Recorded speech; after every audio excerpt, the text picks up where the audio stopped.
Bonsoir à tous, bienvenue sur ATV Guadeloupe dans Question Directe. Notre invité ce soir, Rosan Roseduel, conseiller départemental de Guadeloupe. Bonsoir. Bonsoir. Bienvenue sur ATV. Nous sommes au cœur du débat autour du dossier de l'eau. Que vous inspire justement ce dossier complexe? Mais écoutez, c'est un dossier très complexe, un dossier qui met en avant plusieurs acteurs. Et vous avez compris qu'il s'agit également de la souffrance d'une population qui attend depuis de longues années que les taux d'eau s'arrêtent.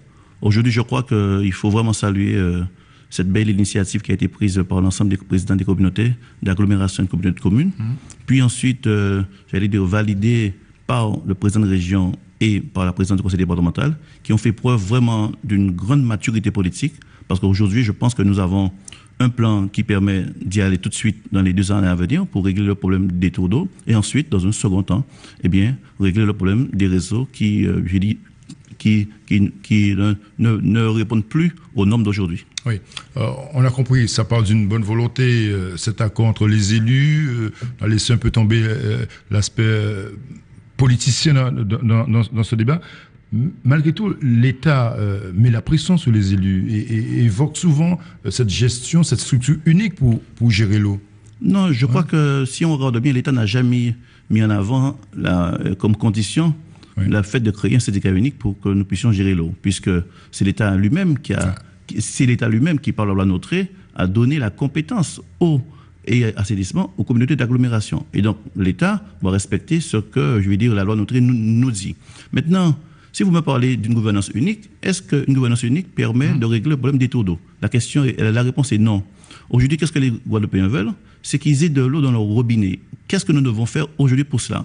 Les présidents de communautés d'agglo et de communes, avec la présidence de la région et du département, ont décidé de mettre en place un plan d'urgence, à savoir un plan qui, dans les 2 années à venir, vont régler le problème des taux d'eau. Et ensuite, bien sûr, la question des réseaux d'assainissement. Et cette question-là, bien sûr, à ce moment-là, on pourra revenir sur la question de la gouvernance. Est-ce qu'il faut un syndicat unique? Est-ce que vous savez qu'il y a au moins 10 à 15, structures imaginables pour créer une gouvernance unique de l'eau? Ensuite, ce qu'il faut savoir, c'est que si aujourd'hui, on devait décider de créer un syndicat unique, quelle configuration prendrait ce syndicat? Première chose. La deuxième chose, je suis le rapporteur de la CDCI, la Commission départementale de la coopération intercommunale, qui a mis en place le schéma départemental de l'intercommunalité.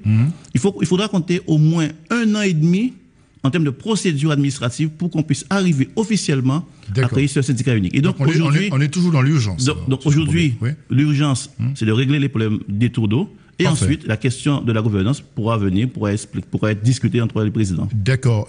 C'est aussi un problème financier, Rosan Roseduel. Oui. Qui va payer? Est-ce que les EPCI, aujourd'hui, ont les moyens de financer, justement, tout ça?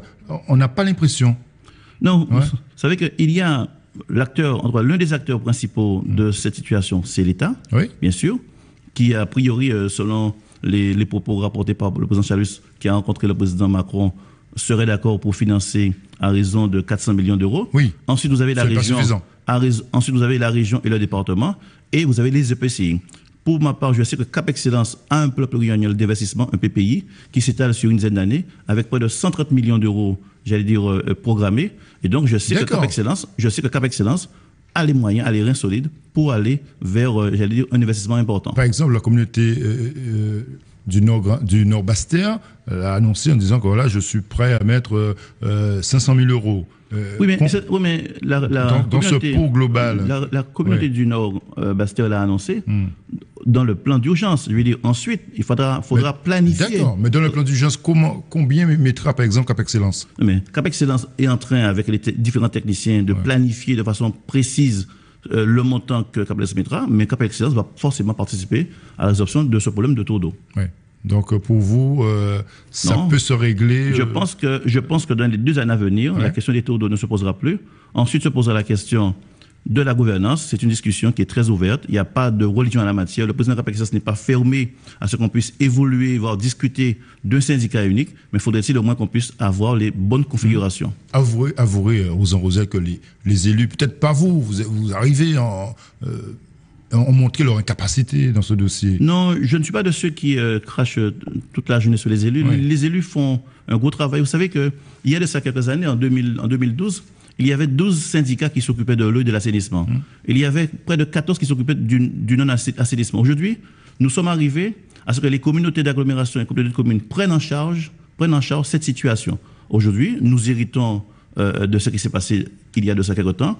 Il faut aussi rappeler que lorsqu'on dit que l'eau paie l'eau, cela veut dire que ce que le contribuable, j'allais dire, donne au niveau de la facture devrait permettre, j'allais dire, de régler les problèmes en termes de réseau. Sauf qu'aujourd'hui, pour le cas de Cap Excellence, nous avons 48% d'impayés aujourd'hui, et donc vous imaginez bien qu'il y a un manque d'entrée. Vous comprenez aussi les usagers qui, le plus souvent, un jour sur deux n'ont pas d'eau dans le robinet et qui rechinent quelque peu à payer leurs factures. Mais je fais partie de ces usagers qui manquaient d'eau régulièrement.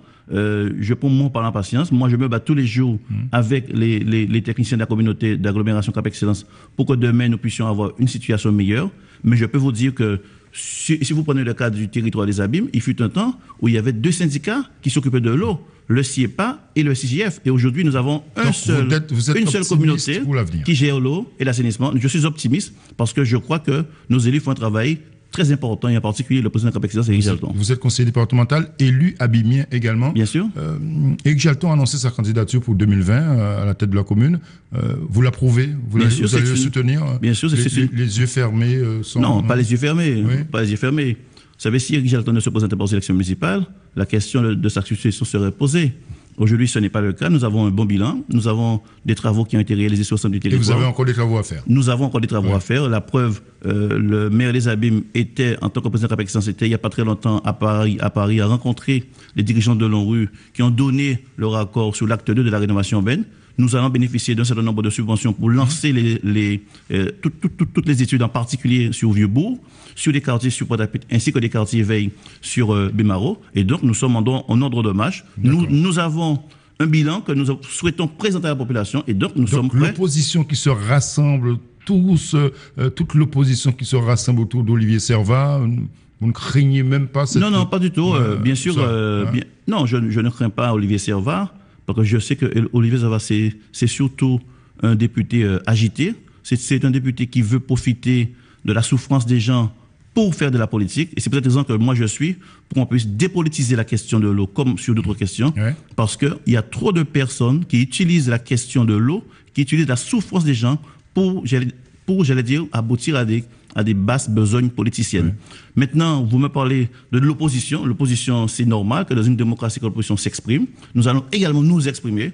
Nous sommes aujourd'hui en ordre de bataille pour aller à ces élections municipales autour d'Éric Jalton. Et je veux vous dire que nous allons nous battre et nous allons gagner ces élections. Vous vous êtes remis de votre défaite législative aux Roswell. Mais vous savez que... Vous avez remarqué que cela fait 6 mois que je n'ai pas été, je suis pas venu à la presse. Parce donc que vous avez pris du recul. J'ai pris du recul. Vous avez réfléchi. J'ai pris du recul. Ça vous a marqué cette défaite, puisque Éric Jalton s'est mouillé dans cette élection législative. Vous avez perdu. Vous savez, chaque défaite marque a une forme d'empreinte. Mais moi, je suis un peu comme Mandela. Mandela disait que je ne perds jamais, j'apprends toujours. Et donc, j'ai beaucoup appris de ces élections législatives et je compte bien sûr revenir au meilleur plan pour affronter les grands défis de notre société. Donc, ça commencera dès cette année. Et ça commencera dès cette année. Même sans élection, vous serez sur le terrain. Je suis déjà sur le terrain pour convaincre les Abimiens qu'ils n'ont pas fait le choix qu'il fallait et que demain, je serai prêt à être à leur côté. Merci, Rosan Rosieux, d'être venu ce soir sur ATV dans Question Directe. Merci de nous avoir suivis. L'info continue sur ATV. À demain.